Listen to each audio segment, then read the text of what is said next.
And greetings. Welcome to Faulkner Fixes All.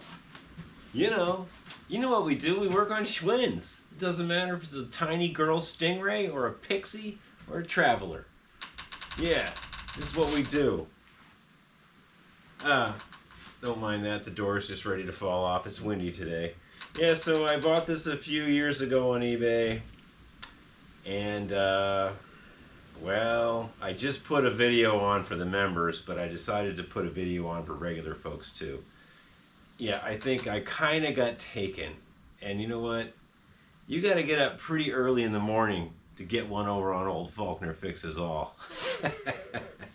Here's the skinny, folks. Let's go over here and I'll show you the problem. Hang on, I got to fix this door. This is ridiculous. I bought this, I saw a listing on eBay for a girl stingray frame and fork. He threw in some bars too, but these aren't the ones. They were really bad. I had to throw them away. It was from a bike shop, and so I bought it and they shipped it out and it was all good. And turns out, here's the first clue. Right there. Let me get a light. Yeah. That's the first clue. EF. Which is May of 1970. Okay, that doesn't sound like such a big clue for a stingray. We'll get to that in a minute. And the second clue is the chain guard bolts, center to center, are from center to center. That's basically on the edge there, but you get the drift. It's about 13 and an eighth or whatever. 13 center to center from this bolt center to that bolt center. Yeah. Girl stingrays didn't come with that. It's either a Bantam or a Hollywood 20-inch wheel size. I looked in the catalog. The catalog for 1970, there is no sky blue girl stingray. And there's no junior girl stingray in sky blue. You could get white, violet, campus green. But sky blue for this girl's 20-inch frame was only available on the Bantam and the Hollywood. So, what is this? It's a small Bantam or a Hollywood girl's bike. It's not a stingray. Now, this was a couple years ago and I already left good feedback. And I probably would have left good feedback anyway because I don't think the bike shop that sold this even knew. They just said girl stingray frame with fork. And the fenders didn't come with. This is all my stuff. I just got the frame and fork. That's all I got. But the last video I posted for the members, I didn't have all this stuff on it. So you actually get to see some of the goodies I put on here, which are wrong. This is a fender for a bike with a back brake. So probably a Fair Lady 3-speed or Little Chick 3-speed or Boys 3-speed of some sort. Definitely not the right year. It's got the crappy plastic fender that would go up here, and the reason this is dented is some little kid probably drop kicked it. He was so tired of cutting his leg. Anyway, these fenders were a really bad idea. I mean, the reflectors. They went from this sexy little round reflector, something like that, maybe a little bit bigger for a stingray, but you get what I mean. And the hole was like right here.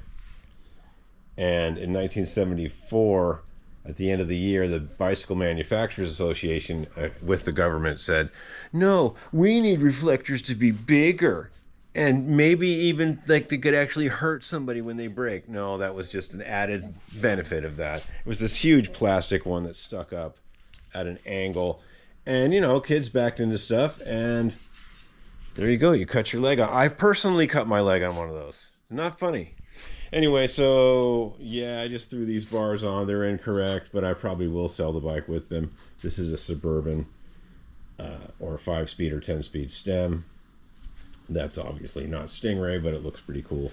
Front fender is probably correct. And that is kind of a bantam style rear fender, but I don't have any chain guards, and I have, whatever I do, when I build this, I have to tell people that it's not a real Stingray, because you won't be able to get a Stingray chain guard on there, and you know, I'll have to disclose that. I found some nice blue grips. You know, it's gonna be okay. Some undecipherable town registration sticker there that I probably will take off because there's nothing left of it. It does have a kickstand. This is, you know, not the right post, but it is a Schwinn post. It's supposed to have a taller one for the banana seat. So yeah, I gotta find a banana seat, gotta find some cranks. I got this goofy, this thing's really goofy. That's all I got though. It's not correct. The Schwinn ones, let me put you on the stand here so you can see, so you can bask in all the knowledge. The Schwinn sissy bar stays, this is so wrong, but anyway, they don't have, well, 63.5 had this, it bolted on the back wheel nut, but most of them have just this part, and it goes to a little clamp that's right here, and that way Schwinn avoided the whole let's bolt it to the back wheel thing. So when you go over a jump or something, your back wheel loosens up. You know, I just don't like this fastening here. I much rather have the clamp style, the correct Schwinn style that goes there. And I might spring for that. We'll see. People think they got gold on eBay now, and they really don't. But yeah, that's the Skinny. I thought I would post this video because, you know, just in case people were excited, hey, there's a new video and I can't get to it unless I subscribe. Yeah, I won't do that to you, you know. The other one is a little more informative, but this one, I think this one's actually better because I have all the goodies on it now. You know. So yeah, we will get to some full-size stuff, don't worry. I am going to sell this one, so, you know, obviously I'm not going to ride this. Well, I'll test it. They're fun, but, you know, this is not something to go across town on. Yeah. Anyway, yeah, I hope you're having a good day. Keep it positive, folks. You know, you're the one in control of your positivity, and it's good. Just keep working on your projects. You'll say things like, what would Faulkner do? Have a great day, man. Keep it positive.